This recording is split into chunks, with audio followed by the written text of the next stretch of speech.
Hey, good morning, everybody. Good morning, Rory. How you doing? Not doing too bad, Mark. Did something just change on the stream? Is there any chance we accidentally started hosting C Sharp Fritz again? Because my stream is suddenly showing him. Look, let me check my live view over here.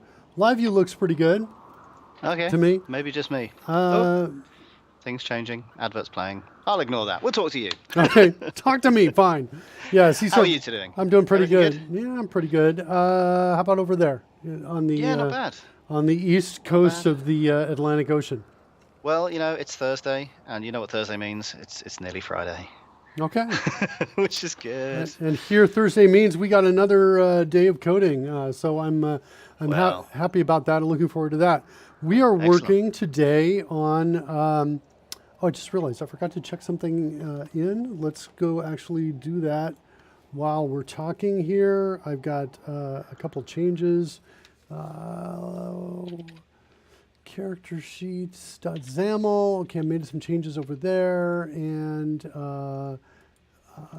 over here we've I made some added more of the highlight emitters that we built yesterday. This was after you left, so added more highlight emitter. Yeah, I didn't quite get that right at all. Highlight emitter emitters for the main page, and why doesn't, oh, I know, so Mr. Announcebot's not going to do anything. What's KWH? I don't even know that. I'm switching I mean, views. that's kilowatt Will, hours, but I'm not sure how that would be relevant here. Will can send that again if you want to. I've switched the view so Mr. Announcebot will listen to you now. Mr.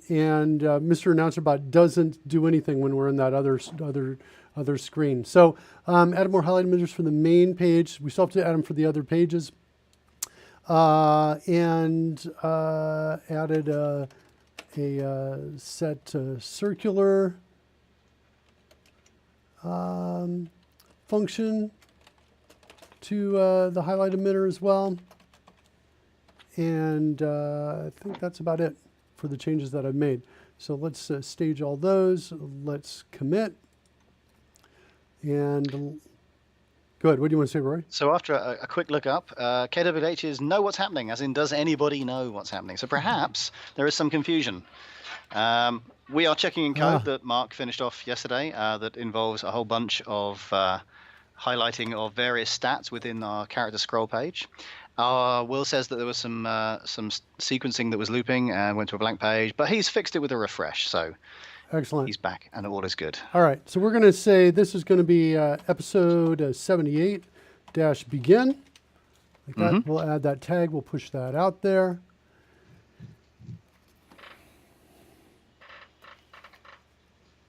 And then if you come out over here and we hit refresh, we should see episode 78 begin. I'll stick that over in the chat room. There's today's source code. That's what we're starting with right there. So yesterday, where we left off, let's kind of do a combination of what happened after Rory left. So when Rory, what happened before you left? Right, just before I left, we'd been having some small issues with the emphasis and de-emphasis of various stats. So we were basically hiding or slightly darkening everything around some selected statistic, and then you maybe shift-click another one, or indeed just single-click another one, and we'd either move to highlighting that new one, or indeed add it to the series of things which we were highlighting. And there was a little bit of back and forth there, but it did apparently work by the time I was leaving. What we didn't have at the time was the sort of magic sparkles around the thing that we were highlighting. So it was purely a dark light thing at the time. Yeah. So we have got, so what we ended up doing, so we actually looks like we don't have these set up here yet. Do I have this one? Oh wait, because I'm on the wrong page. That's the problem there. Hold on. Okay. So I'll look at this performance issue here. What's going on with that? Yeah. That we didn't see. You're seeing that at your end. I thought that was just me over the Skype connection, but I'm seeing it. I'm not sure what's going on. I've got a CPU. It says Google Chrome is like essentially maxed out. That's what it's telling me. I'm not sure why that is, but also the stream itself. So there's a couple things going on here. The stream itself, and then we've got this piece right here. So the stream is changing as well. let's go in and this is our app that controls what we're seeing.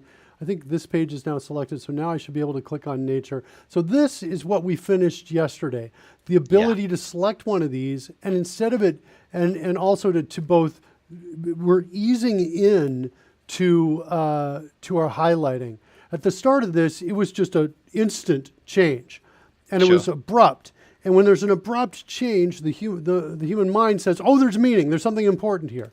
So we changed it slowly is what we did. We added this fade out and this fade in when we wanted to highlight a particular one of these elements right here. Yep. Just to give you a bigger context, if this is the first time you're watching this, we're building a WPF application that controls the overlay for the live stream, which you're kind of actually seeing on this live stream. This is for a different channel, Dragon Humpers, which is going to be a Dungeons & Dragons game, kind of a comedy version of Dungeons & Dragons that we'll be playing. And if I change different, this is the Dungeon Master's app, so when it's Karen's turn, they'll click there. Yeah, look at the performance issue. Wow. What is going on? Something is not good. Let's see, do I have any instances? This was all working great yesterday. I caught the end of your stream, even the bit I missed, and it was working pretty good. So I almost feel like a refresh of this is going to fix. This was working fine this morning as well. I'm going to kill that.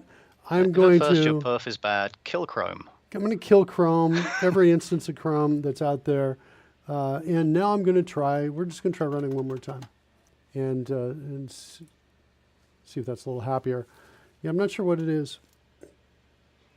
So one thing I noted from the, as I say, I was catching up on the stream just before we started here, and I really liked, which I'd never seen before, which was, I'm now looking at the stream as being provided right at this moment. Of course, you are representative now currently of your player. You have physical position between Kent, Kayla, and I forget the fourth character because it's just shifted again. But this is great because this shows the depth, the switching, as it were, of the player that you were commenting about before. We'd certainly heard about the theory of. And as you now switch to the correct player, you're going to switch the correct person to the front. That's great stuff. Right, exactly. That really does help. Now that I've restarted, though, I think I need to go into my overlay bot, this app that we're building. And I need to come down and say refresh cache of current page. And let's see if that works here. Now, if that's done, now when I switch, so now it's my turn, so I'm in front here. And now I switch over to Kayla's turn. She's in front right there. Right, so this allows us to basically, in a smaller physical space, fit 4 players, whereas otherwise, if we were shoulder to shoulder, we would take up more room. And so that's kind of the idea behind this. I'm still not sure, 100% sure this is going to work, but that's kind of the idea there. I think it's worth starting with. It's not looking bad from this perspective. I can just imagine the interactions between the 4 of you as you're waiting for the next set of instructions. Yeah, no, I think it's fun. One of the things that's mind-blowing, we've done a few tests on this, one of the things that's mind-blowing is if somebody leans forward, well, like this, it's just their head gets so big compared to everybody else's, or they can go back like that. And it's like, guys, no, everybody stay the same distance from the camera. So, of course, nobody does. So we'll see what happens with that. Rules are made to be broken. Yeah, it's like there's no discipline here. There's no discipline among the comedians. I'm certainly that will add to the whole feel of everything. Yeah, I kind of want to command an army of comedians. That's what I feel like I want to do. So, all right. So now here's what we did yesterday. Yesterday we added one of these right here for strength. So if I come in and click this, now you can see on the live stream, and I'll also bring it up here as well, so we can see it. Kind of both of these side by side. Kind of faded out everything else apart from the item that was clicked. Right, but also look, do you see around the edge? Yes. Subtle magic, right? Subtle magic. That's what we want. We wanted to have a sense that there was like a kind of a little bit of animation to get your eyes in there, but not so much that you couldn't read the number.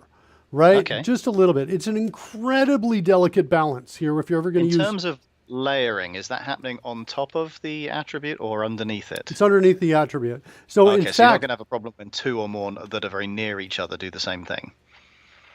You say we're not going to have a problem? Well, I'm imagining that because all the sparkles are underneath all the attributes. Here comes dexterity right there. Yeah, see, there you go. No big issue with. Oh, with you're not seeing on top of it. Yes, sparkles. Yeah. The sparkles. We should just call it the sparkles. Particle system is really too scientific for this show. Well, I it's feel like particle system when we're building it. It sparkles when you're using you're right. It sparkles when you use it. Okay. So we got to the point with just strength, and then this morning I added these for all the other ones here. So if I continue to shift click along in here, maybe shift click over here, shift click here, we can select the pieces we want to talk about as a dungeon master, or maybe that we're going to change. For example, here, let me do a refresh over here for a second on this one, and I think I can do a refresh as well by switching to this view. And then back over here, we'll just do this. We'll play with this one for a little bit. And now if well, actually both are going to come down, I just realized. So we'll move this over so you can see it, folks on the stream. So if I were, for example, to say you need to make a dexterity saving throw, I could click on whoops, not here. I could click on dexterity in this app, shift click here. And since dexterity was something they had proficiency in, I could click this one as well. And ultimately, if you click here, we're going to have the machine, or the software, figure out that, oh, you've got proficiency, it's a dexterity saving throw, so I'm going to highlight all the related ones. So the Dungeon Master only needs to click here and say, make a dexterity saving throw, and then all of this is going to happen in the live stream. So in the live stream, you won't see this page up, but you will see what the live stream folks are seeing, which is you see the stats and all of those are up there. And it says make a dexterity saving throw. And we're like, okay, he's only got a +1 because his dexterity is 9, which means he's got a modifier of -1, right? All of those things are going through the minds of people who understand the rules, and people that don't can learn the rules much faster because the graphics are highlighting the piece that we're talking about. Well, as with all good programming, the basic objective is to make people's lives easier and to make information clearer. Wait, that was it? It's not world domination? Well, see, we can use that as a distraction whilst we do the world domination. Okay, all right. I thought it was world domination. I should have changed this to the world domination show. So let's clear off all this Stream stuff. Stream 3? Stream 3. Total world domination, where every episode I get move one bit of code closer to total world domination. That's awesome. my goal. Quit feeding the mogwai after midnight, says Will Bennett. I'm not sure when you said that, what that applies to. It probably applies to everything we just talked about. It could well be. It's a nice generic statement that applies nicely. Okay, so I have added a bunch of these right here. That part is good and looks awesome. Guess what we don't have yet, Rory? What do we not have yet? We don't have the erasing. Look what happens when I highlight level 1 here. When I highlight level 1, the other pieces, level 1's highlighted correctly and it's got an emitter, but all the other emitters are still alive. The emitters are still pumping out those particles. Yeah, and we need to kill those elegantly. And I think that's what we're going to work on today. And I mean, that could either take a few minutes or it could take the whole show. I'm not entirely certain about this. But the reason I say elegantly is I don't want it to just disappear when the others disappear. I want the particles that still exist to continue to flow until they're done. Yeah. And then when it's done, I want it to be like, okay, I'm done and I'm out. Clean up. So you got to tell the emitters to stop generating, but to continue processing that which they've already generated. Yes, that's what I want to do. So it's kind of like like that, and it goes away. That's similar to what's already happening, by the way. When we change, when we go, well, is that true or not? Yeah, I think that's true. Isn't it just similar between the attributes? So when you highlight one and then you highlight a second, does it not add it to a list of things that are currently being lit? Yeah, it's similar to that. Like if I come here and I click here, whoops, I got to get on the right page. So Ron, I still have to fix that bug. But if I click medicine and then I click on nature, nature starts fading in while medicine starts fading out. Right? Yeah. So these things it's hard to tell because they're happening at the same time, but that's what's going on. So it's a little bit like that. The transition animation continues, and then when it's finished, we eliminate it. That's what we got to do. So let's go figure that out. So let's take this off screen. Let's get some code on screen. Let's get this over here. Let's come to the code. Let's switch over here. And wait, hold on. I want to move this to my other monitor. And let's look at that. So we are in character stats scroll. That's where we've been doing some work for a while. And down by the end of this, guess what? I don't need these console logs anymore. Get rid of those. And we have unfocused item. This is where we say a particular item is no longer going to be needed. By the Yep. way, let's look at, just to contrast this, let's look at focus item. Actually, I want to move focus item down. I'm going to use selection increase here to select that whole function very quickly and put it right down here and paste it in. I just use selection increase, and then I'll show you again. Selection increase, I'll get the whole piece, cut it to clipboard, and then paste it later. It's a really good feature, that one. It specifically understands the language and will effectively select a block, a sensible block, and then if you go one step further, it will get the next outermost block along with any inner siblings that you had before. So it really makes it easy. You don't have to necessarily understand character perfect what you're doing, and don't have to concentrate to that level, and save your brain power for something more important. Yeah, in fact, here it is right here, selection increase. I'm just hitting it again and again until it gets the whole thing I want, and then I can also undo it as well. Go backwards in time, or go back, nice. Drop it back down. Yeah, I'm just using the num plus and the num minus on my keyboard, and in CodeRushed, you've also got alternate binding, shortcut binding to it, which is, I think, Control W to increase and Control Shift W to drop it down. So you can do that. And if you're like at the start of a block, like right here, Control W is going to grab the whole thing pretty fast. Once it's going to get the piece you're on, and one more time is going to get the whole thing.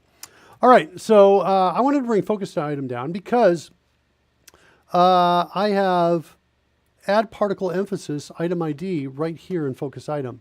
What I need is remove particle emphasis item ID. Did I implement this yet? Nope, I haven't implemented it. So we gotta build this. But instead of just letting Visual Studio put it where it wants to, I want to put it close by to the existing one, which just happens to be on screen right now.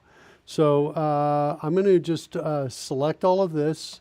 Let's do this first. That's what I want to replace. So I'm going to select all of that. I'm going to Shift Enter to duplicate the line, paste that piece inside of there, and good. Look what it did. It gave me a remove particle emphasis. It even changed that in the console log for me. And then everything else it finds the emitter. And now I think the emitter, we don't need this console log here. Is it as easy as saying emitter.stop? Guess what? It's we not. Don't have a stop. Because I don't have a stop. We'll have to implement it first. It's not quite that easy. All right, let's see what we get. There's my stop here, or my start rather, I mean. I think my stop is going to look just like, is it just this? Could it be that simple? It really might. Yeah, I think it might be. But let me not say start. Let's say stop, and then let's also check to see if we exist. If we exist, then let's do that. Let's put this in block braces, and that might be it. Everything else up here. There's one other thing I did that's kind of interesting. So we had particles per second at, I think we were saying 200 is what we were doing. Yep. But one of the things I noticed is on small things like a circle, there were a ton of particles. Just the particle density was high. But on large things like a long rectangular region that we were going to highlight, the particle density was lower, noticeably lower, and it looked like not as magical. So what I did is I added some code here to say, hey, particles per second is equal to the ideal particles per second, which we said was 200 particles per second, times the perimeter divided by the standard length. And so the standard length is just this number that kind of normalizes everything. So what it kind of does is it takes this idea of particles per second per edge distance and turns that, figuring out what our edge distance is, figures out what the appropriate particles per second should be for this emitter. So it's 200 particles per second per 290 pixels of edge. Yeah, I think you could kind of say that. Yeah, kind of. For every 290 pixels of edge per, that's what I think. Yeah, I think it's something like that. Okay, so maybe it's as easy as that. Let's refresh and see if it really is as easy as that. Wouldn't that be like the most awesome thing in the world? Then what do we do for the rest of the show? I'm not sure what's next. We're probably going to send real data. Make sure it works first. Send real data over, I suppose. All right, so here we go. There's that. Now I just noticed our screen changed, so I'm going to change that back here. And now let's do click on like dexterity. We've got it. Now let's click on have that. We have sparkles. constitution. Good. And Ah. And Oh, but it came back for a second. It was came like, back for a second. Yeah. let's go back and see if we see that again. It comes back for a It's second. like a last gasp as it disappears. How very strange. I think I know what's going on. Yeah. I do. I think the particles, I think we're getting a start call again, is what I think. And no, wait, is it not? No, wait. There's something If else. that's the case, then wouldn't we just continue at that point? There's something going on. I know that. No, I think the timing has to do with, hold on. I think the timing has to do with when, I think the flash occurs when watch Constitution completely is disappearing. That's what I think is happening. That's my theory. Okay. So that what's happening is boom, it's gone, and then it comes in. That's what my theory is. So if that's the case, oh man, I'm totally forgetting what we did yesterday. That was so many hours ago. Let's see. Well, add particle emphasis. What would change that? Well, surely if it's at the end of something disappearing, then that's at the end of something unfocusing. Is that right? No, not really. We had this, I think it's related to the any alive thing that we wrote yesterday. Oh, yes. Any alive, right there, is my theory. Currently emphasizing. So if we are currently emphasizing,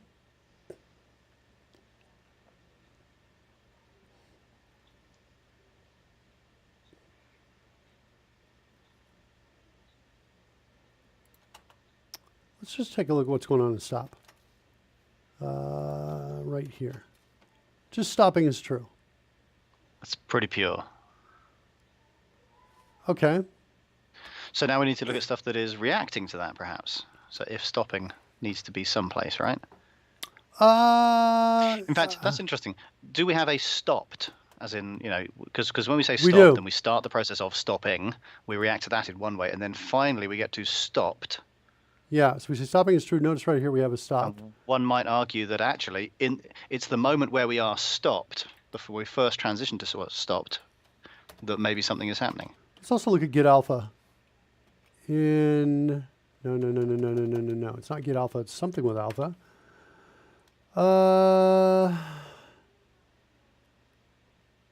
Coin, drone, sprite proxy, drives, emphasis layer. No, none of those. I thought we had an alpha in our particle. Let's go look. Let's just do a straight out search. See what we have. No alphas in emitter. Let's go find particle.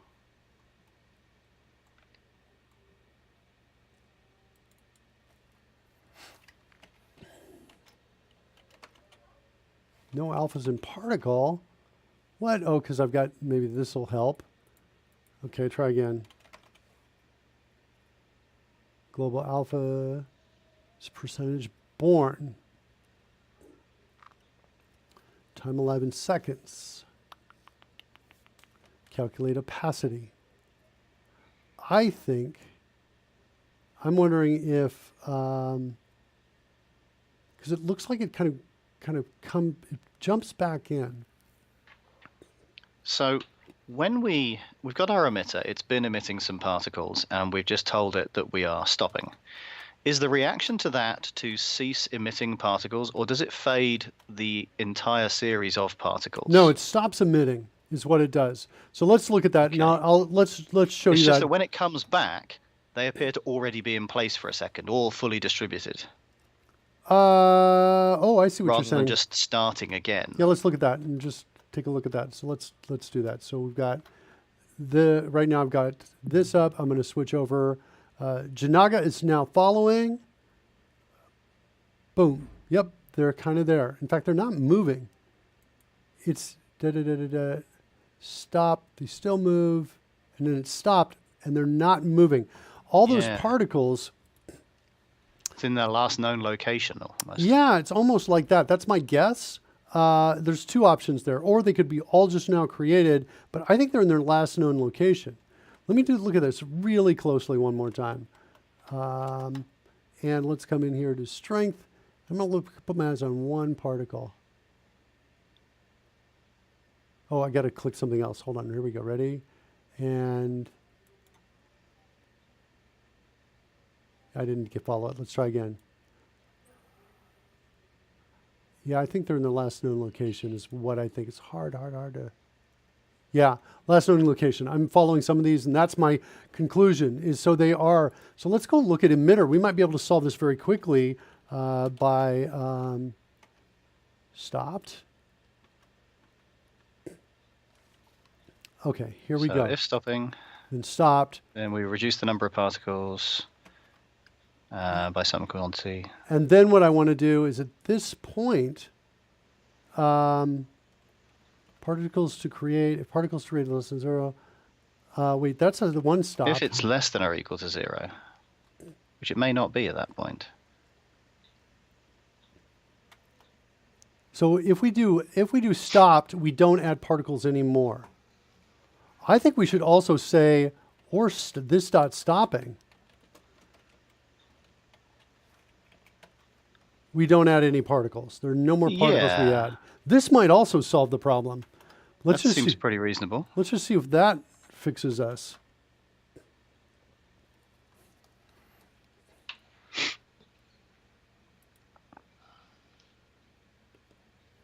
Okay, and so we're going to say this, and then that. That fixed us. That looked good.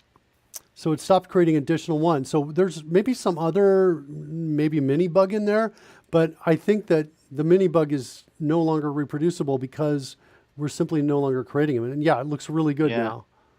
It looks really, really good. It's really nice. Yeah. Makes me happy.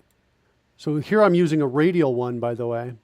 So I've got a circle here, I'm using a radial one here, and using rectangles everywhere else.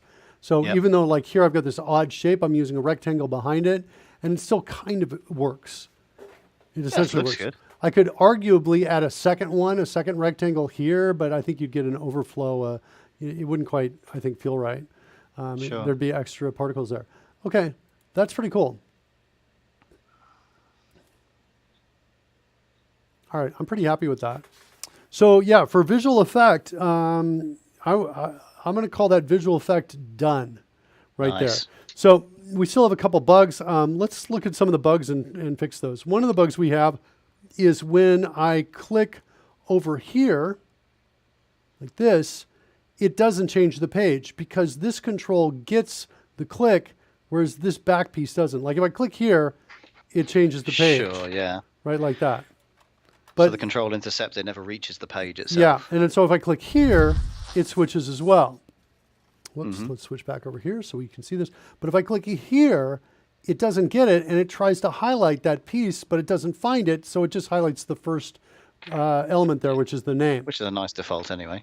But you're right, it would be far better to change to the page when you click anything, because you don't want your Dungeon Master having to be very particularly fiddly about where he's clicking. Yeah, exactly. And in fact, that's one of the other things that I've worked on in this is making it so that there's a wider, there's bigger areas for them to click on.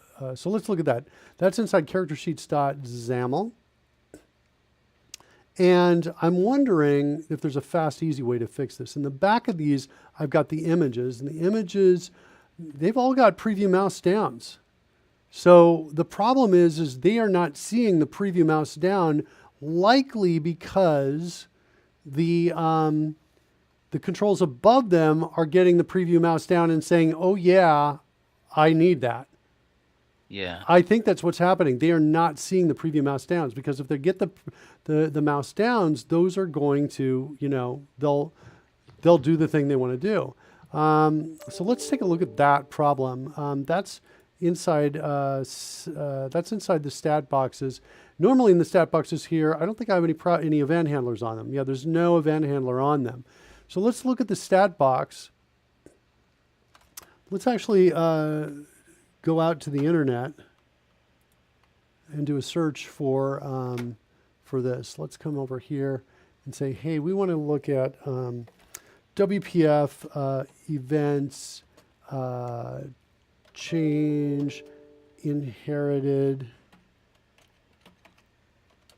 Let me friggin' spell that right. Inherited, change inherited, handled.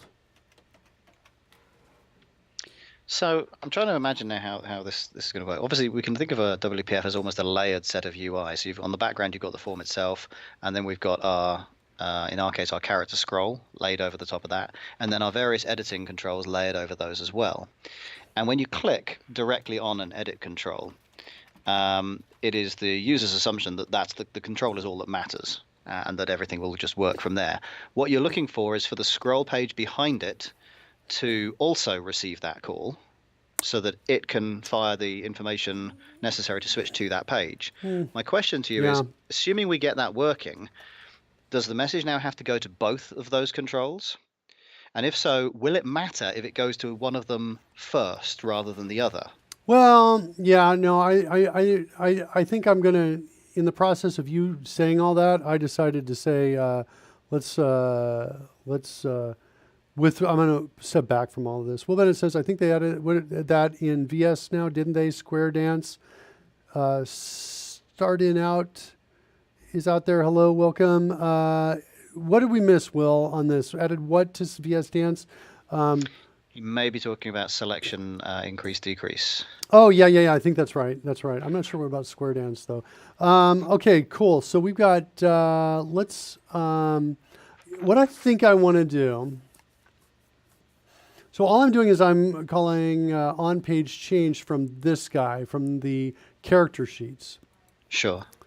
With the question is, how do we kind of essentially do that same thing? I think what we do is... Is there a way to get a collection of editor controls that are on a particular character scroll sheet? Yeah, well, we can do that. Right now, that everything is... Go ahead. Have those event. Well, I'm just saying, rather than event specifically on clicking on the page, although that would obviously be useful as well, to sort of attach an instruction to do a page change first as a kind of a preview, a prequel event, so to speak, to what they're already going to do, so that it would change to the correct page and then continue with what it is, i.e. the highlighting. Yeah, we could do that. By the way, Will Bennett I have no idea how. Will Bennett is explaining. He says, you asked what to do for the rest of the show, Square Dance. Oh, that's true, Square Dance. Well, that would be an interesting virtual experience. Suggesting. Yeah, no, I think that's absolutely fair.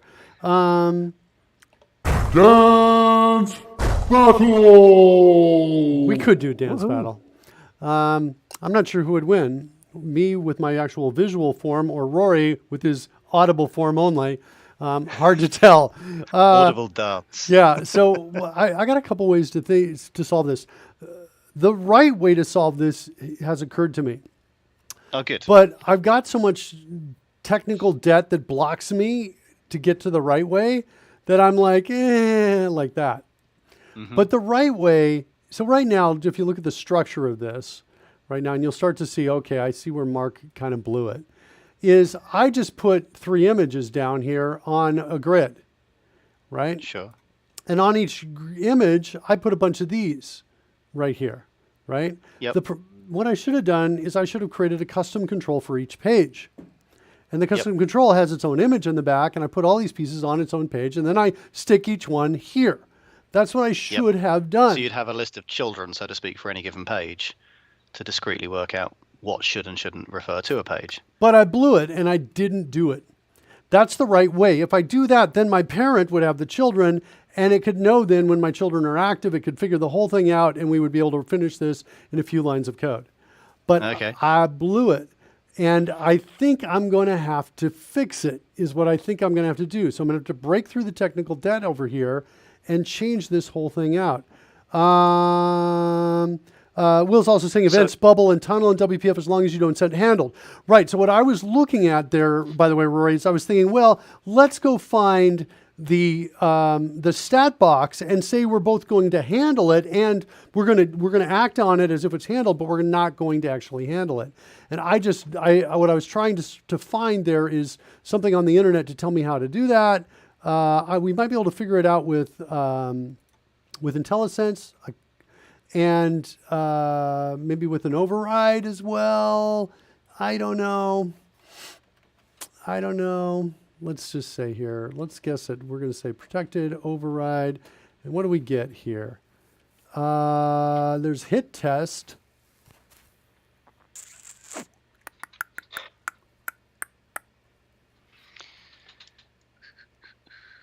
And that might be it, where handled is set.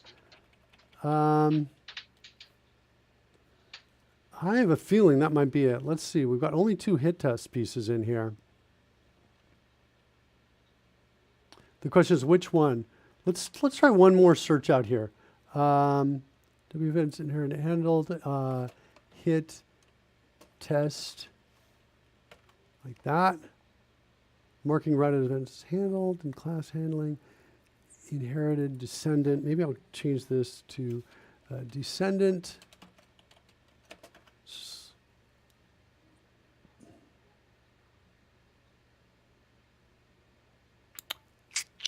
All right, let's just search for the actual function. Hit test core.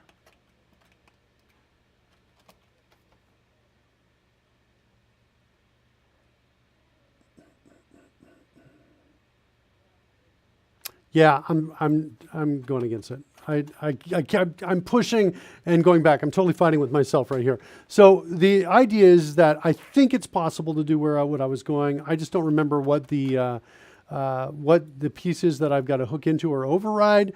We've got a couple solutions here. One is we can create our own event.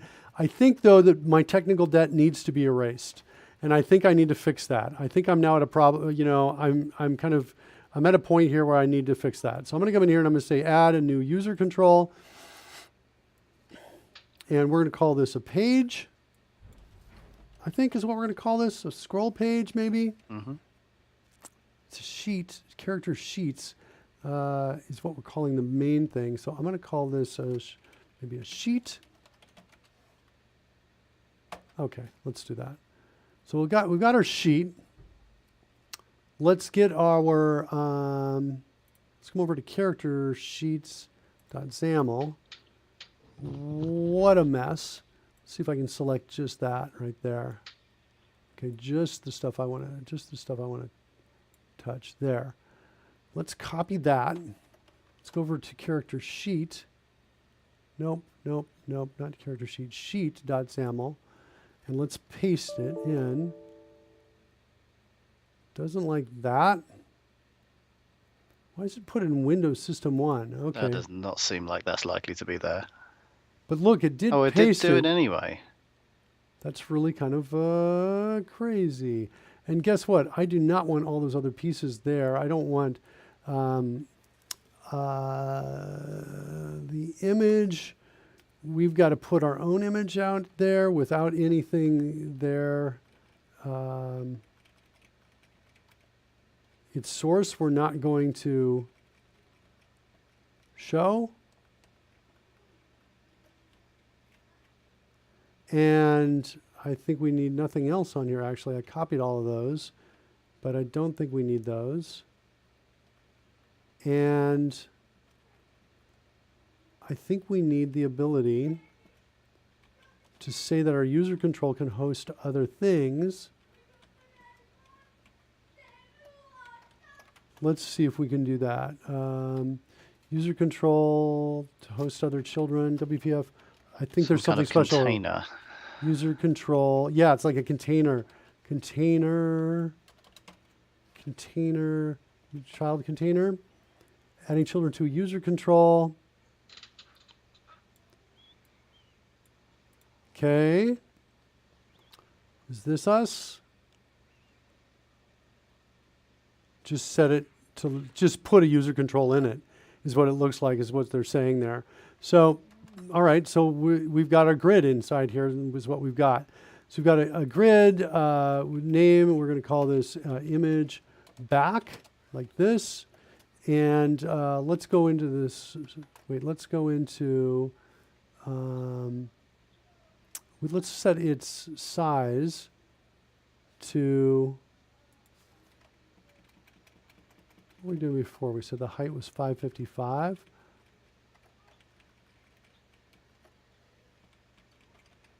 And let's see what's our width. Let's look at the character sheet XAML over here. And there it is right there. Where are you? There's no width here that's set, is there? All right, let's go out to here. Just look at the image itself. And it looks like it's 367 by 868. Let's use those numbers instead. Okay, so over here, 367 by 868. I have a feeling those are the other way around. Thank you. I think your feeling is absolutely correct. That looks way better. Okay, so we've got image back. Let's go look at the code for this. We've got, I'm just going to put this back in here, image back. That's what I think we called it. And it's of type image, I think is what it is. I'm just redeclaring this for a second to use, right? Is that an image? Yes, it is. And I'm going to use CodeRushed to come in here. And can I encapsulate the property here? I think we had a problem with this before, though, when we did it. I wanted to get just the source on here, but I think what I'm going to do instead is this, is I'm going to come in, I'm going to use the DP template to create the image source, like this, property. And that's going to be a property of type string, I think. And default value is s dot, should I make it string.empty? Maybe. So that's my default value for it. And there's the source sending there. And oh, I need the on-course change. I'm sorry, on changed event piece in there, which I think is a second parameter to this.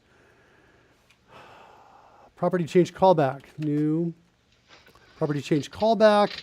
And I want to make this be image source changed like this. And can I declare that? Declare that method. Thank you. Whoever did that for me, either CodeRushed or Visual Studio. And then now I want to say image back dot source equals e dot new value, like that. So Jinaga is saying in the chat room that image source is typically of type system Windows media image source rather than string. I don't know if that's necessarily applicable here. Fine. What is it again? It is system Windows media image source. Image source. Fine. Love it. Perfect. Good save. Why is it not seeing image back here? I'm in sheet dot. Do I have to compile it? Name is image back. That feels like it should all totally work. Let's rebuild and see if we. Oh shoot! Oh yeah, I think I'm building just this You're project. A static method event, sorry, and therefore you don't have an instance to refer to image back. Oh, is that what my problem is? I think so. Oh yeah. Okay, that makes sense. Okay, so we're going to say something like D. So I've got D on the clipboard. I think I can come in here and say C / to typecast as the current class.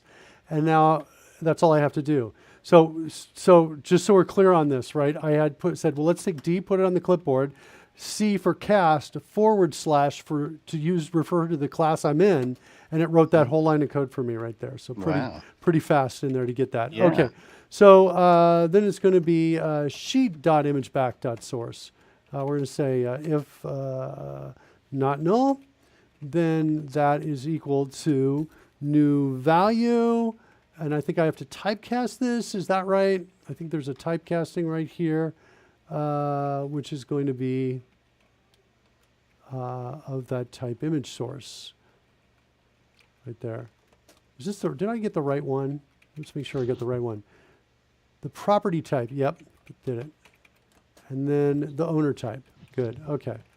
So I think we do that. And I think that should work. Sheet is not Okay. intended for page down. That probably means I've got a page down that copied across here, over there, and we need that. We need a preview mouse down. So we need to do that as well. And so we're going to say image back dot preview mouse down. Did it just generate it for me? It certainly did. Okay, cool. And inside here, I think I kind of want to bubble an event out of this as well. So I think I should be able to, do I need that margin, asks Will Bennett. What margin are we talking about? Back in the XAML, I think. You're right. Something happened. No? Wait. No, on the far right of the image line, there's a margin attribute. Yeah, there we go. I don't think I need the margin. I think the margin was from before. Yeah, thanks for that. Good job spotting that. Let's just as a test, let's grab the source reference. Yep.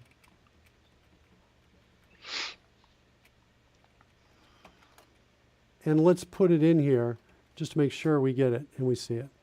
It looks like we do. Now what's going on? There's a distinct With our change there in the scale. actual size and scale, yeah. Yeah, it feels like it's a dot per inch issue, that maybe these images out there are not at 96 DPI. That's what I Maybe. think might be the problem. Do I really want to grab and stretch it? Nope, that didn't, I need to do, I'm not exactly sure how to solve this problem. I don't want to go ahead and change the image's DPI again. That's what I've done in the past to solve these. Do I really have to do that? I may have to do that. Yeah, I'm not exactly sure the best way to do this. The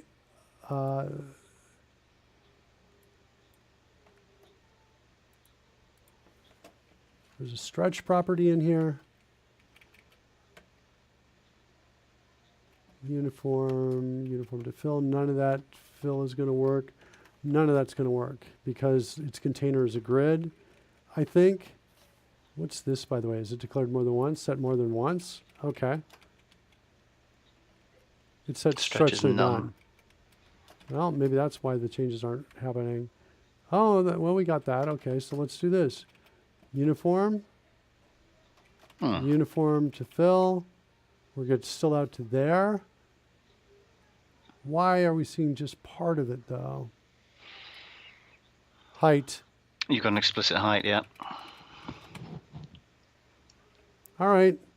Okay, that's Feeling looking better. a little bit better than that, and we've got that stretch. It's okay because this is not an app that's going to be, you know, we're going to sell to anybody. Just it's going to have a grand total user count of 1, the Dungeon Master. So now I want to drop one of those here. Wait, I got to get one more event on here, the click event on here.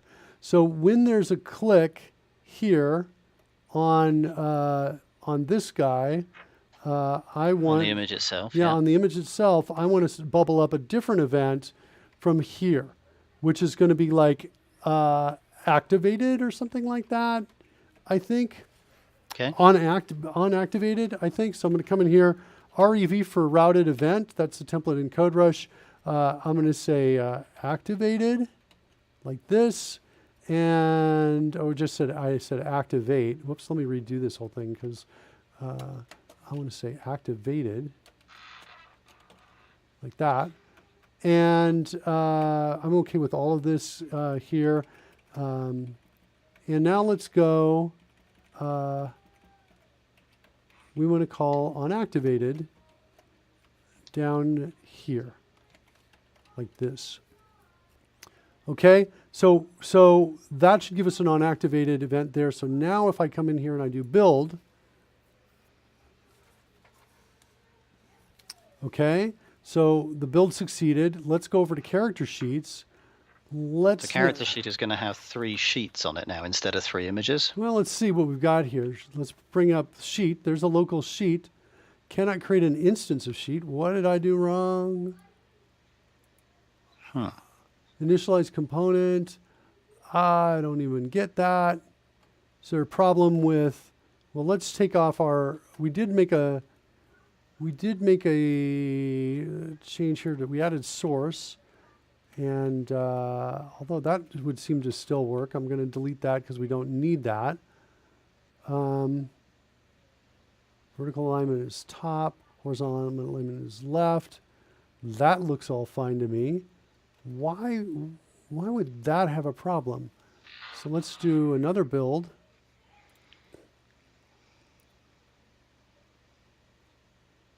Ready? Come out here. Rebuild all succeeded. Still cannot create a local instance of sheet. One more time, same problem. Cannot create an instance of sheet. Default type does not match type of property image source. Aha. Right, so we have no value for image source as yet passed in. So that would have been what you were considering using as source, which we're unable to express. The default value type, that's my problem. Okay. Yeah, we changed this, but we didn't change our default initial value, which is probably string.empty right here. That's what it is. Okay. Got it. Okay, great. Do we have an empty default? No, what is it? It's default. I think we can just use the C# keyword for default and do that. I think that'll work. Okay, let's do another build.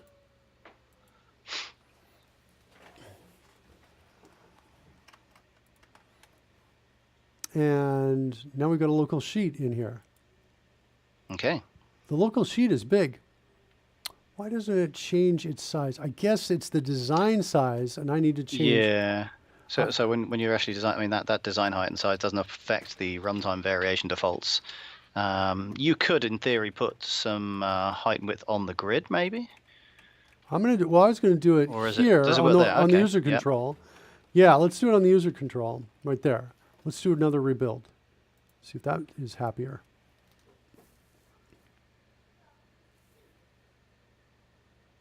Okay, rebuild all succeeded. Come back over here. And where are you? There, click over here. Okay, look like you're in the center and stretched. Why is that? What the heck is happening? Why? What is going on with the scaling here? I don't quite understand this. It looks like I got the right size from those other dimensions. Is it the 96 DPI problem again? Coming to get me? Let's do this. Let's at least set some properties for this thing and see what we get. So I want to come into, I want to grab the source property here. Let's see, does selection increase work here? Boom, it does. Nice. So I'm going to come in here and I'm going to pop that in. What's wrong here? So did we declare a source property, or was it image source? Image source. That's what it is.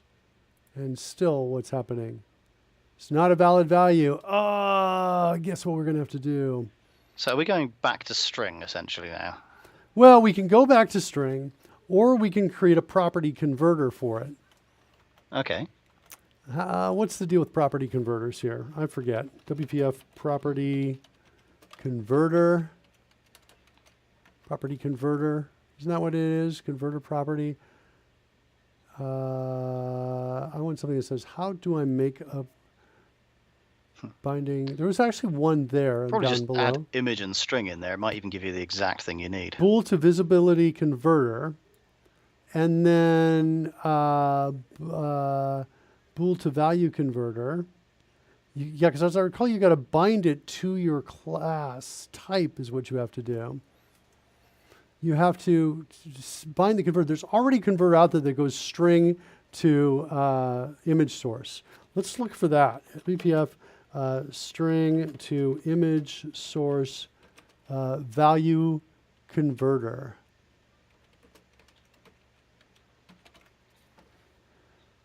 String to image source. Sounds good. No, no, no, no, no, no, no, no. Really, just to see the answer? Oh my God, people. All right.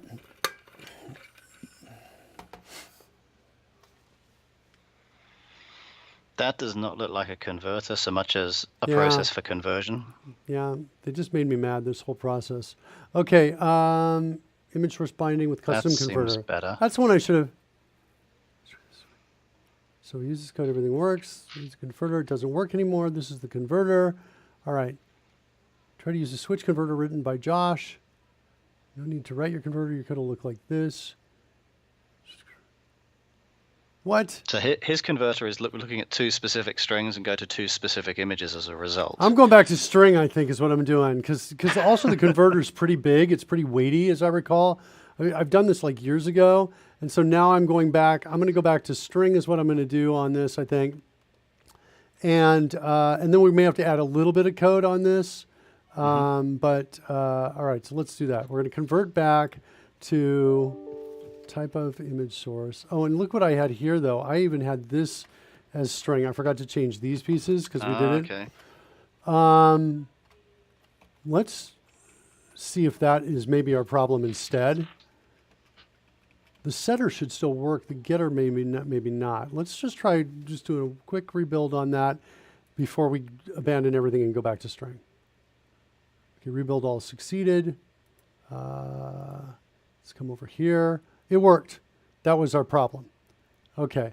I don't know why this thing is so giant, though. Yeah, the scaling issue is slightly weird. Oh, wait, hold on. There's our image sheet. Yeah, it's totally friggin' scaled. Why is that? All right, so let's do this. Let's rescale this to where we want it to be, which is right about, I'd say about there, and find out what its size is. And then that will be, oh, it's only giving us margins. All right, let's do this instead. We'll just do a binary search on it. Save it width. Let's say it's killed an about, angle bracket there. okay. There we go. And let's put ours on top so we can see it on top of the pieces below it. And that's too big.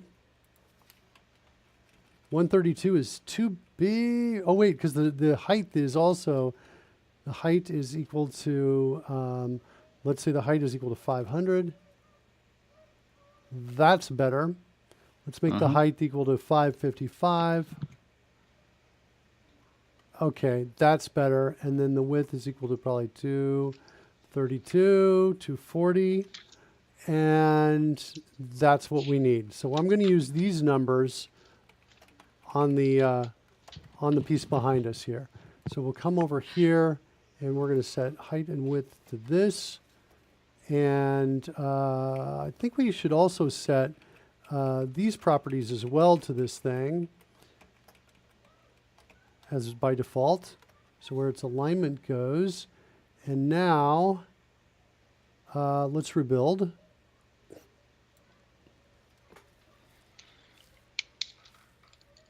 Good. That feels like it's not bad. It's a little too big. I actually just realized I need this thing to, let me just delete it a second and watch what happens behind it. See that? There's deleted, there's added. It's too big. I actually have to get this exactly correct because I'm going to copy and paste the other pieces. I don't want to have to move them. So Sure, yeah. That's a lot of editors to position correctly. Yeah. Everything's slightly wrong. Yeah, so let's change this to 45. And I guess I rebuild again. See how we're doing over here. Character sheets. And still building.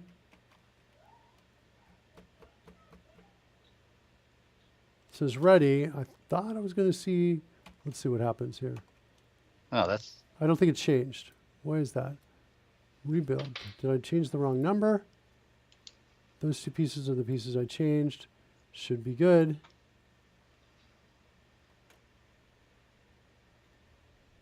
Can you do me a favor, Roy? Look for 96 dpi out there. Also, just notice I missed something from Will. So let me go in and start Mr. Announcer Bot as well. So Mr. Announcer Bot is running. Mr. Announcer Bot should be in the house. Sorry about that, Will. I also missed Hugo's comment too. You should be able to create it in the control, not the consumer. Roy, do me a favor. Keep your eyes over here in the chat room while my... Will do. I know. What are you looking for regarding 96 DPI? This is not a concept I'm hugely familiar with. So look for WPF 96 DPI and wire my images the wrong size, and see what's going on out here. See if there's what our solution is to that thing. Okay, Couldn't you find width and height to the appropriate actual width and actual height of the image? I think you might be saying. I'm not sure about that. I think the problem is no. I think that we'll have the same problem. I think it's a DPI problem is what I think we're dealing with. So I've got a Stack Overflow post here. Why does a 72 DPI image appear bigger on a 96 DPI screen? And there's an interesting discussion on why one would be that way. I'm not sure if that necessarily covers what you're looking for, though. All right, I'm just going to change the DPI. I'm going to fix it this way. So I think I can do it this way. If I do a save as like this, and I come in and say I'm going to save it as a PNG format, and I think I can go into options. Nope, it's not here. Run optimizer. No, it's not here. Hold on. It is somewhere else. Image, DPI, image, DPI. Now I got to look at... Is there properties of the image itself at some sense? There's image information on that same menu. Hold on. There's no DPI change. There's a way to do this in Paint Shop Pro. Let's go find that. So isn't this funny? We're like on this search, Paint Shop Pro, change image DPI. Yeah, I'm pretty certain this is the problem. Change image resolution in Paint Shop Pro. Deactivate, check the resample using. Wait, select the command resize. Really? From the menu image, resize. This is old. Deactivate the checkbox resample using. You've told me to fix the image when changing the resolution. That's not what I want to do. I want to change the DPI. Here. Select the command resample. I'm looking for resample in here. Image. See a resample? No. I don't see a resample. There's an adjust parallel with the image menu. Maybe adjust DPI or adjust resample.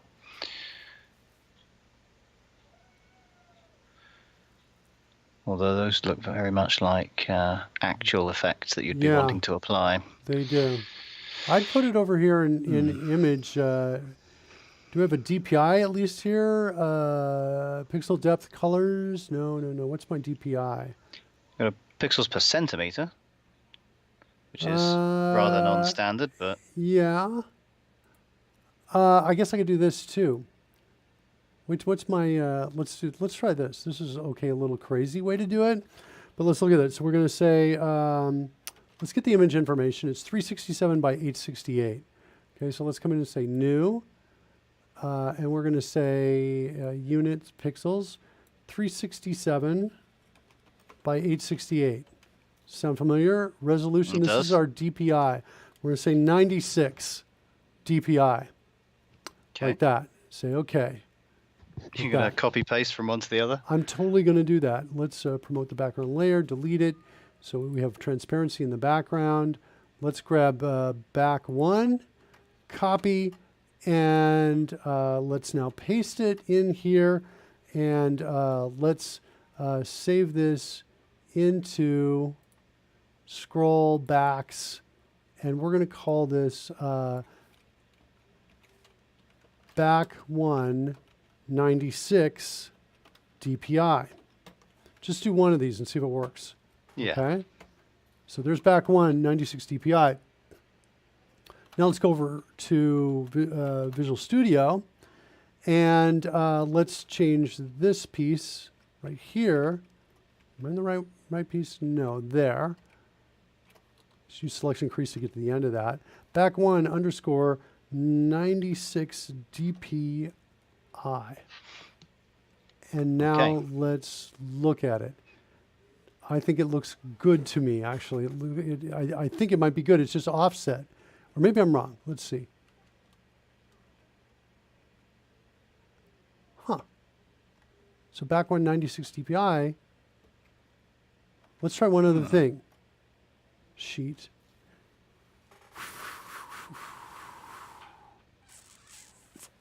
Our actual numbers are, was it 868 here for height and 367? Yeah. Mm-hmm. Let's rebuild. Let's try rebuild on it.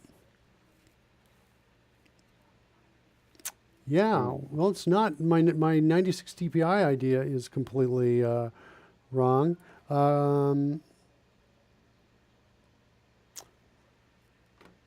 That's completely wrong on there. And is something happening on this page where something is scaling that is not so obvious to me here?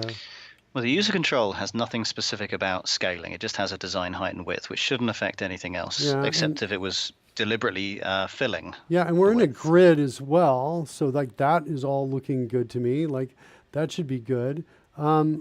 Let's just double check. Let's see what happens if I take these pieces here, width and height, copy them, and I come over and I paste them here.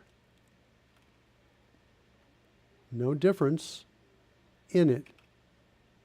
It's telling me that that's that big across. So what's the actual height of this user control, I the don't know. character sheets? Let me do the same thing with the ones in the 'Cause back. it says 500, right? Yeah, they're saying, well, we said the height here So- was 555. You know what I think is happening is I was scaling these. I was scaling Okay. these with this specific height. So which means I would scale the same thing here, and I bet this fixes it.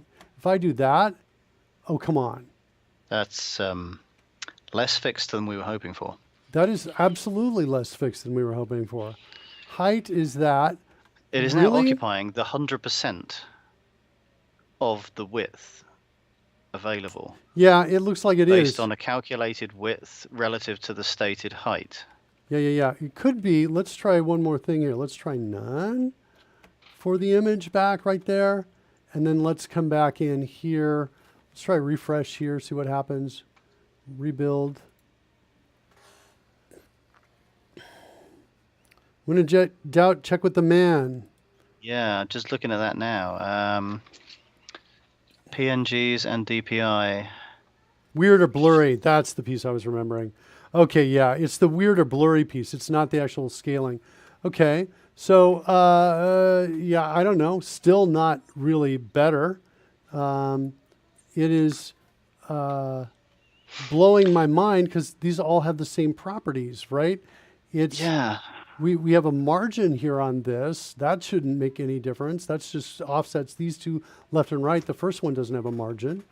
So we've got an image which is, what is it, 868 and 367. That's our source material, right? Yeah. So ideally, everything involved should either calculate those same dimensions or be explicitly told those same dimensions. Yeah, let's try this. 555, which is the piece we have, divided by 868. That's going to give us our ratio. Let's multiply that by, I think, 367, which is what we said the width was, which tells us our new width should be 234.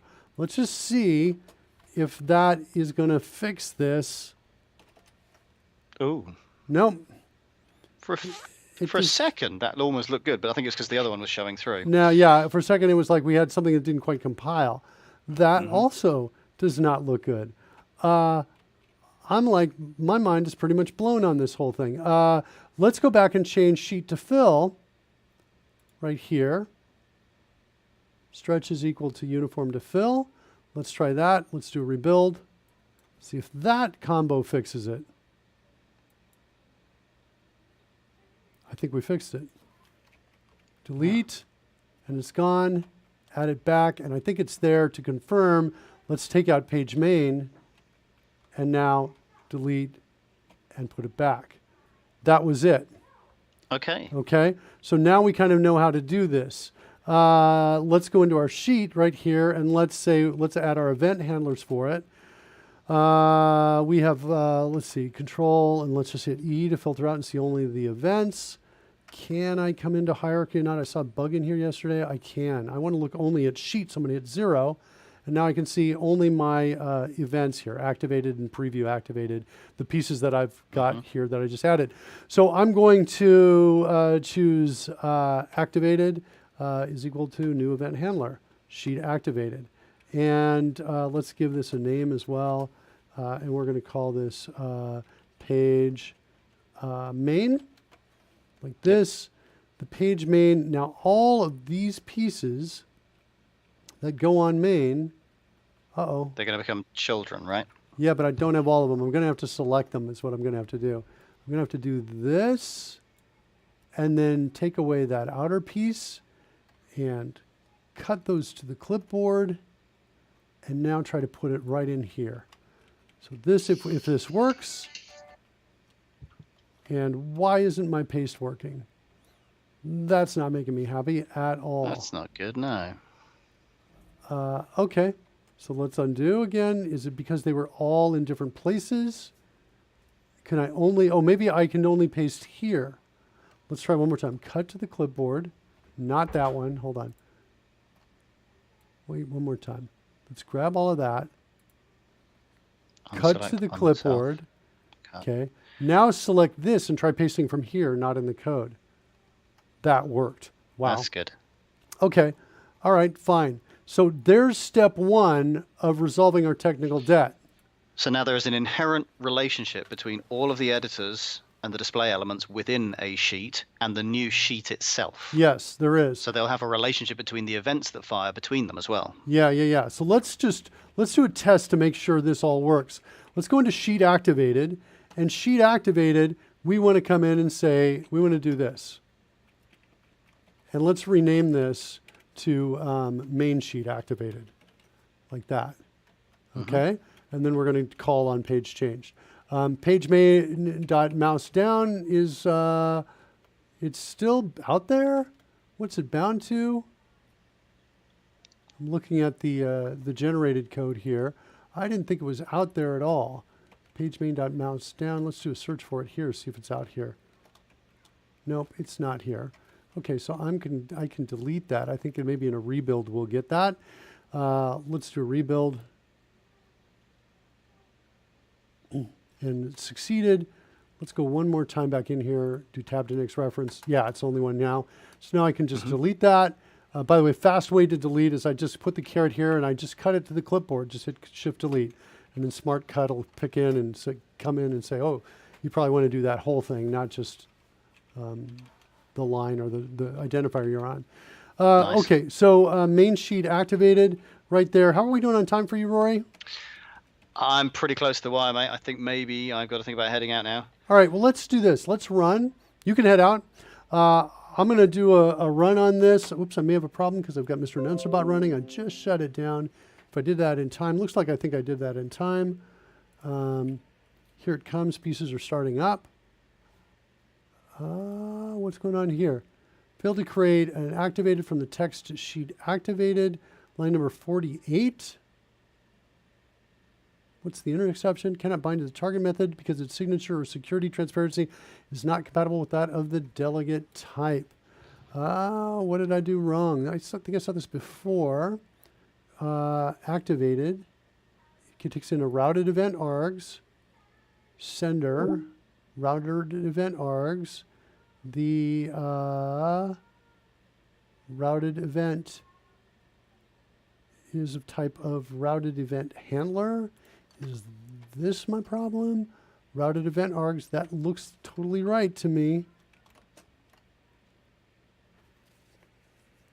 Roy, it sounds like you have gone. I think you have, and it's just me here. Routed event handler.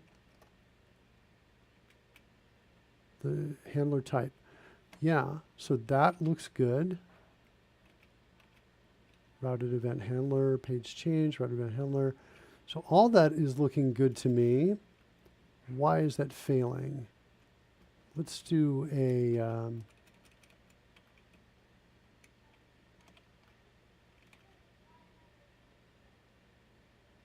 let's look at the error message one more time.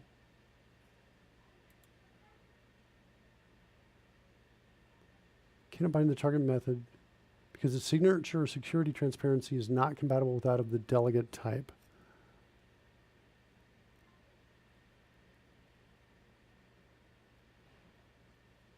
So it says main sheet activated is not matching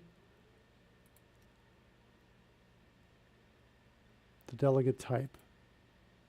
It's really looking like it's matching to me. Routed event args.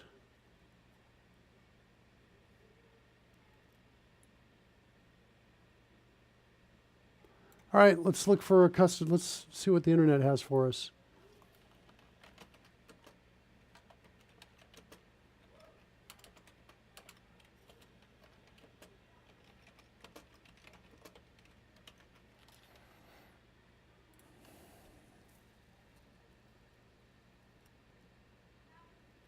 All right, let's look at these. Let's just take their examples, copy them one at a time, and look at them.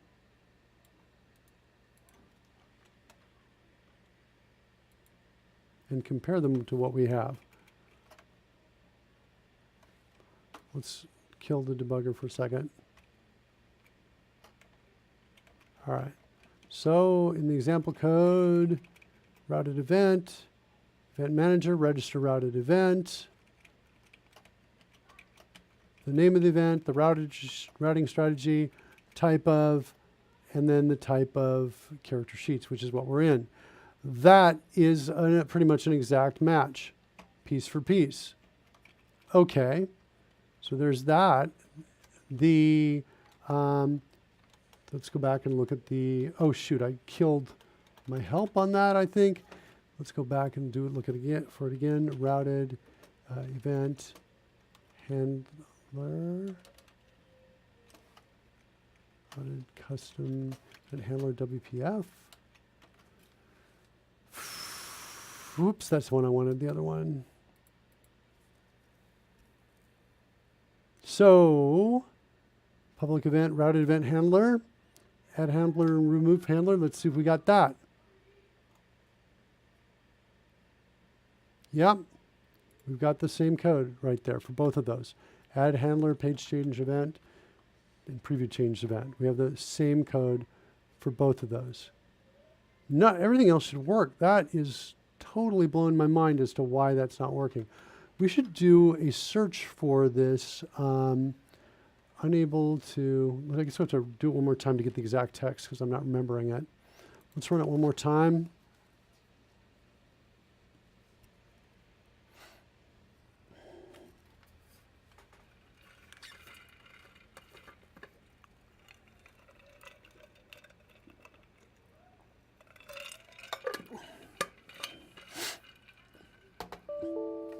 You're looking at page change. Shouldn't you be looking at activated? Maybe that was my problem. Let's look at that. Where was activated?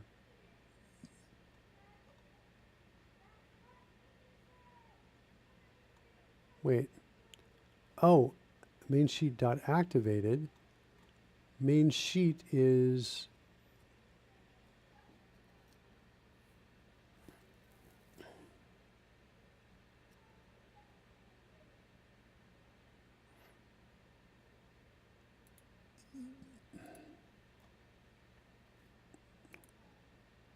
routed event handler. Is that my problem right there? I think that might be my problem. Or not. Let's see. No, it looks the same. Let's double check it though. Thanks, Will, for that observation. And we will take a look at this one more time. So,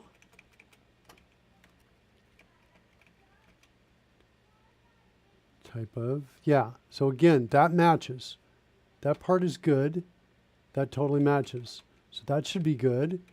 Let's look at routed event handler is this next piece. That's what there's. Oh no, it's just event. No, wait, it is routed event handler. Sorry about that. Okay, so that's looking the same as well. Yeah, these look good. The code looks right to me. Yeah,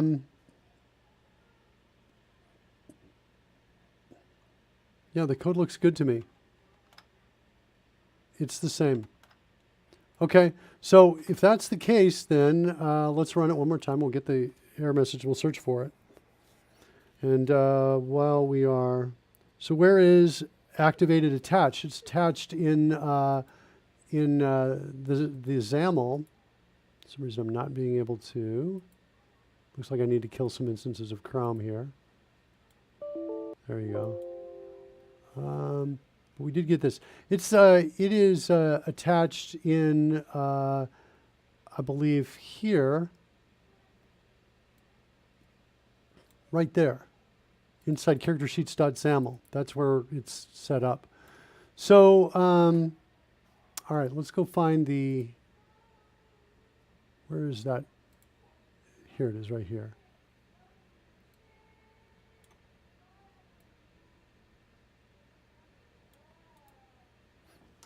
Let's copy that to the clipboard, and let's search on that error and see what we get.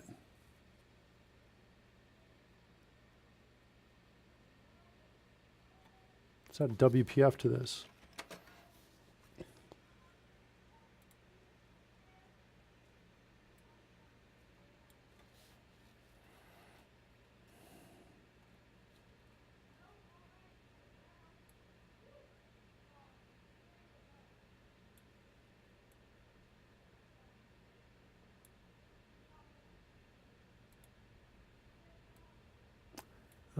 We don't have custom args on here for this. We're just using a straightforward event handler. Let's go back. Let's also put our event handler in here. Maybe copy routed event args as well to help us narrow this down, and also routed event handler.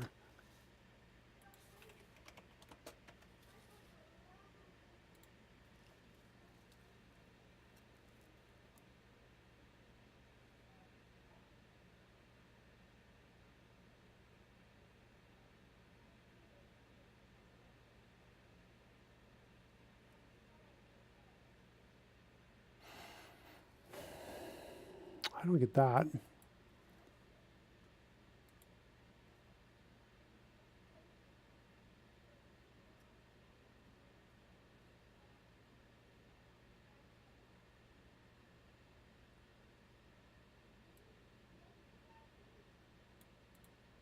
Yeah, this doesn't seem to make sense.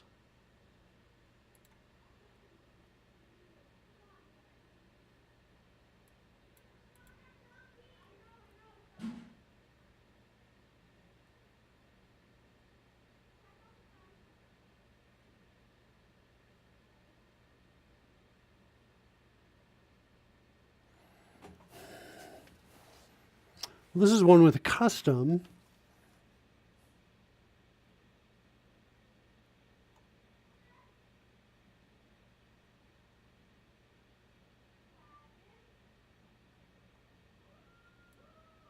I'm going to just grab this and compare it as well.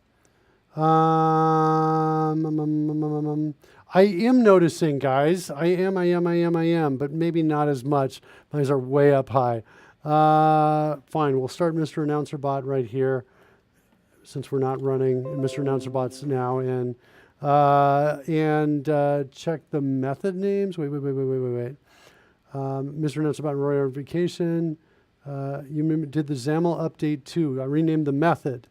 Hold on, let me catch up here. Where is activate attach? Maybe reattach and have it regenerate? Oh, you want to try? Well, I guess we can do that. I don't think it's going to change. It looks like the syntax was correct. But we can do that. I can come in here and say, okay, let's take off activated here. Set it equal to with string. Let's do that. Ensure event failed. What is happening?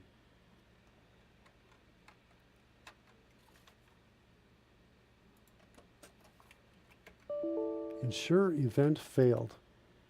Let's see what happens when we search for that.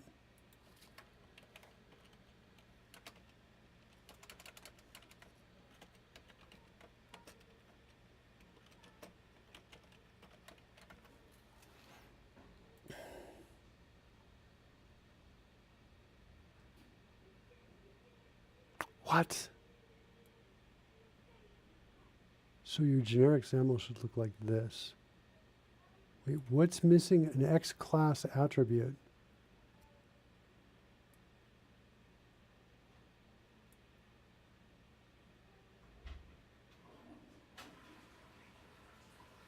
What is the X class attribute?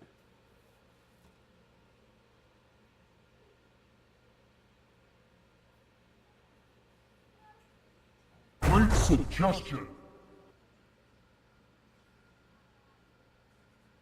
You renamed, hold on, there's a mismatch between XAML CS and .xaml. Hold on. What do we got here? You renamed sheet activated to main sheet activated. Delete the method from code behind or selected in the XAML. I can do that. I'm happy to do this. We are debugging though too. That's probably what's really happening here. So I just killed the debugging piece that's happening.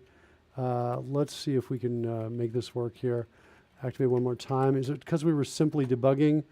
That's what it was, I think. Page main.activated. It looks identical. It should totally work. This should all work, it seems to me. Let's do a rebuild. Yeah, that doesn't make sense to me, unless there's something in maybe the generated code that didn't get replaced, but that doesn't really make sense either. All right, let's try a run here.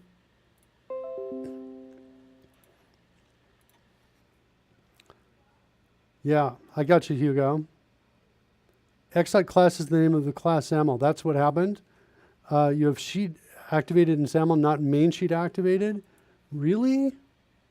Let's take a look at that. Let's see. This is page main activated is what I've got here. That's the piece that is bound to it. At least you did till you regenerated. So I've got page main activated there. Inside of the character sheets.cs file, I have page main activated. So same file name right there. Wait, did we not get the error now this time? Or are we not running? Let's run.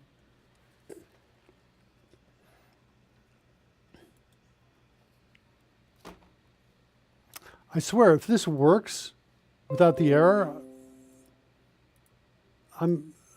my mind's pretty blown about that if that's the case. I think we're going to get a different error because it feels like enough time's gone past. That one is the, you got to kill Chrome. So let's kill Chrome. We've done that. Let's stop the debugging session. So yeah, if you understand what happened exactly, whatever it was, I totally missed it. Whatever happened, and so Hugo just told me. So you think it was sheet activated, not main sheet activated? So that's what my problem was.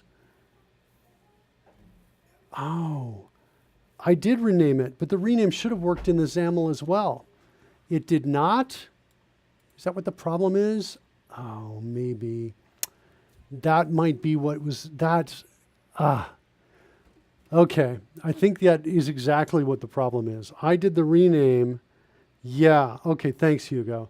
So this is interesting. So this is a Visual Studio, I guess, aspect where it is not, where Visual Studio does not rename inside the XAML. And CodeRushed changed things. Hold on, let me get rid of that there. So CodeRushed changed things. In CodeRushed Classic, we fixed that bug.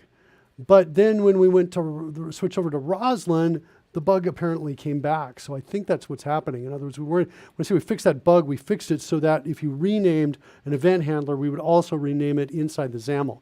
But we have not implemented that yet, apparently, and so it still exists. So let's see now. We have got, let's do just the quick test here. That was a really bizarre error message that we were getting. Okay, so there, we're here. Let's click on that. Okay, good. So now we've got, this is working. Now what we want to do is make it so that if we click one of these, so if we're on this page and we click one of these, that it switches to the other page. That's what we want to do next. And I got a couple ideas on how we can do it. Hugo says, agree, the error was bad. Yeah. Have Roy mark the time and get back with the devs. I can actually mark the time here. Let's do this. Mark an edit point, done. And then we can go back and take a look at that. All right, so I've got an edit point marked here. So let's look at how we're going to fix that so that when we click on any control that's inside of that page, that we, by the way, I feel like totally like I just blew it, in terms of my responsibility to folks who are watching of keeping things interesting and moving. Those last 10, 15 minutes, totally blew it. I owe you more. I should do better. Speaking of which, let's get these ridiculous characters out from either side of me here. We'll switch back over to here, this view. I think we're going to kill, because we can't make the changes we want to make while we're running. So we're going to kill the debugging session. I am going to kill every instance of Chrome. But we're also going to start up an independent Mr. Announcer bot. So he's up as well for now while we code. So now if you type in Mark, I should be able to hear you, an exclamation mark, and then a mark. That event handler binding errors do not give friendly error messages and how to recognize them. Yeah, that is it was fun to watch me spin, says Will. This is actually, believe it or not, Will, this is what I like about you. I like that you derive pleasure from me struggling. Right? From me trying to get it right. That's what I'm here for. I'm here to make, I'm here for everybody's overall improved happiness, right? Because if I was just nailing it every single time, everybody else would not feel so good, right? So it's way better to watch me like totally spin out like there. So good. You're welcome. Okay. So let's see. There's a couple ways to solve this problem. And, I'm not exactly sure how I want to do this yet. I have a couple ways. One is in the stat sprite, and that is to basically go up its parent chain to see if there's something else out there. And and the second way is which I think I like better, is inside of the character, inside of the sheet, right here, at an ideal time, essentially after it's loaded, everything's loaded, I want to go through and then find every stat box on it, and I want to hook to it when it's activated. That's what I think I want to do instead. And so let's do that. So I think I need an event in here to get the right timing on here, or maybe not. Let's see. Let's go to, let's do a search for WPF event after control is loaded. Is loaded. So we've got loaded event if WPF user controls fires more than once. Initialized event.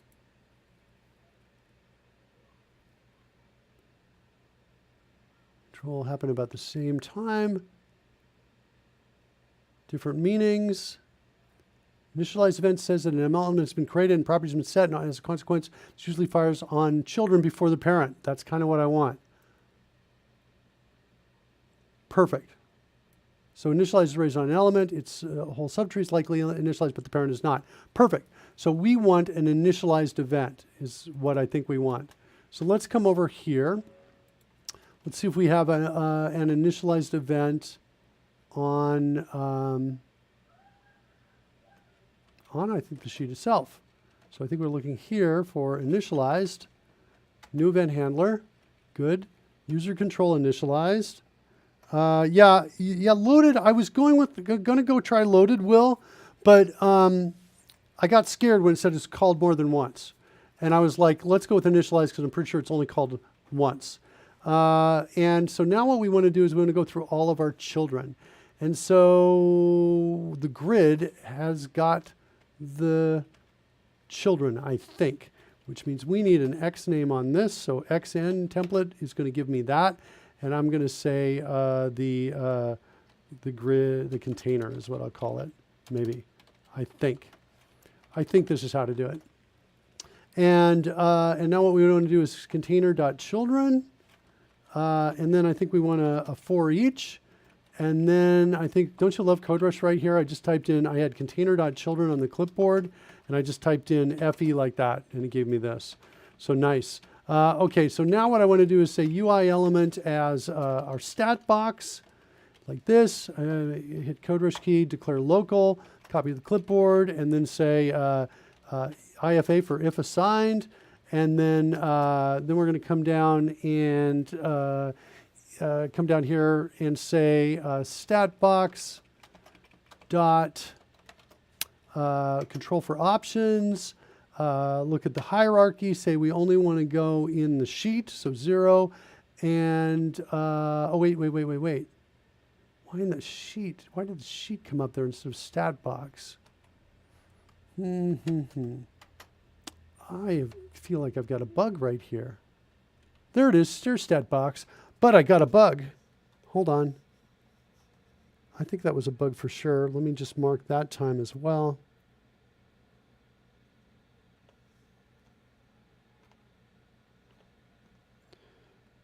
Marked it as a CodeRushed issue. Skip the for each, use the visual tree helper. Fine. I've heard about this thing. Visual tree helper class. Take a look at it over here. Get children count, blah, blah, blah, get child. Okay, well, yeah, that's right, because they could be children inside of other children, inside of other containers, I think is what's going on here. Fine. Are you sure about this, though? Is this going to be better than just direct children? Yeah, this is better than direct children because I could have containers in containers and things like that. Fine. Okay, so find children.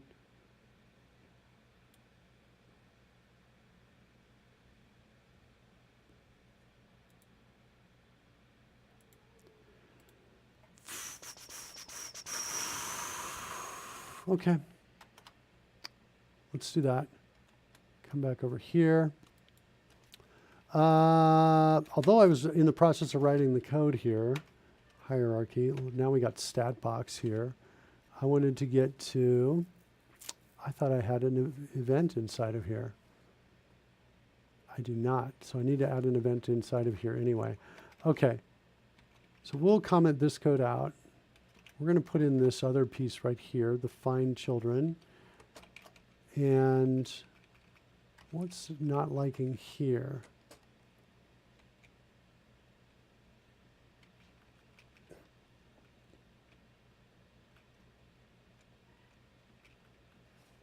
Get type info is not available on it. Are there parameters? No. No accessible extension method. So it must be an extension method I'm missing.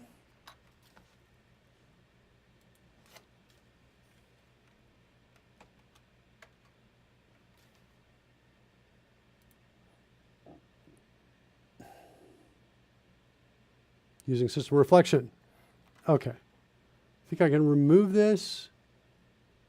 Wait, current type, get type, subclass of. Oh, because I'll have no subclasses. So I can also use system reflection, or I can just simply remove it. Do I get enough of these here?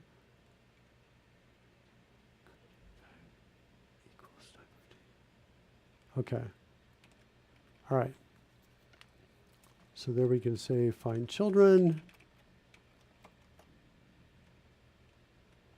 So we've got, we have a stat box. So we want to say we need a new list of stat boxes, like that.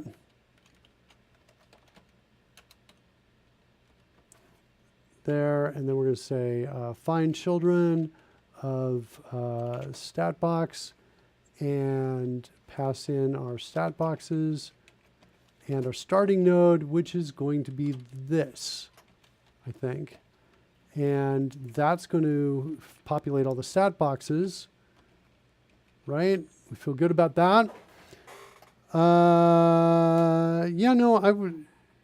Oh, you think just the get type info can go away? They'd change that between frameworks. Well, at this point, I'm kind of okay. All right, let's do this. Let's copy these 2 lines of code. Let's undo and back it up. You think I can do this? And it works? Perfect. Beautiful. Okay, good. Then we come back here, paste this in. All right, good. Okay, happier? Happier? I'm going to say yes. I think you guys are happier. All right, so find children, stat box, and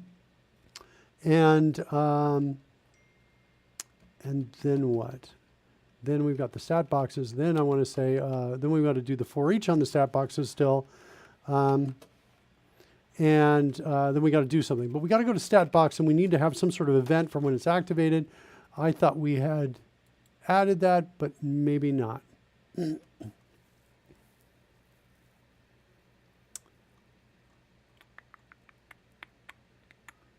We have an on stat box stage changed right here.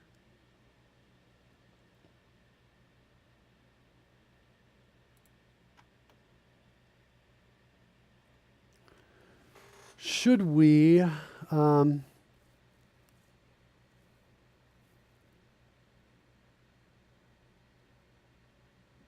if we're focused, I think we're going to trigger an event here is what I think we're going to do. And I think we're going to create an event here called activated, just like we've done before. So REV for routed event, call it activated, like this. And there's the event.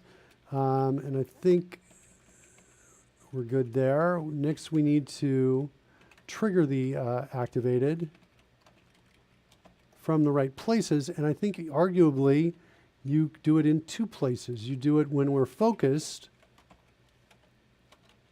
and I think you do it when we are editing. Like that. And now I can come back over into my sheet, and I can come in here and I can say, hey, statbox.activated plus equals, there's my handler for it. And now in my handler, I think I can come in and then trigger the onActivated for us, kind of bubbling it up. And I think that's the fix. Holy cow, that took a lot of effort to get in here. Hugo Dahl says, wait, let's back it up here. They changed it for ecstatic, says Hugo Dahl.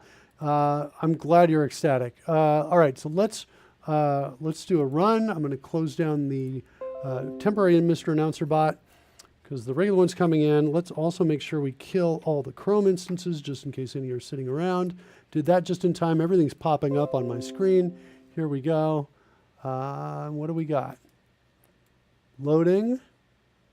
All a good sign. And the test is going to be that we switch to a page. Let me click over here so we hear the sound effects. And then now I click right in here and it didn't work. Okay, that was awesome though, because we can now debug. All right, so let's come back over here. Let's hold on. Let's go back so we can see this. Here we go, clicking the pages. Now I'm going to click here, and no breakpoint here at all. Let's set a breakpoint here. In fact, let's maybe even set a breakpoint here and see what our problem is. So we want to, I think we got to start over. So close down, killer instance of Chrome. Let's start running again.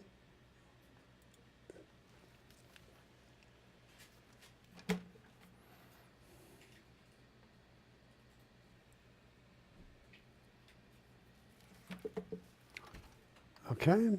Did I not kill every instance of Chrome? Usually this takes a while to, oh, that's why, because I'm here. Okay, let's see what we got. Stat boxes, nothing. We have nothing in our sheet. Okay. So let's kill everything. Hold on, just 1 second. What, do I need more time? A little bit, yeah. What do we got? Don't I? They need to be there now. We need to leave now? But I can go and then come back. No, I think I'm going to end the show. That's what I think I'm going to do. So I've got to do a couple things. I've got to run do some errands here. We are, I think, close to figuring this out. I was about to try a loaded on this next to see if the children were all there.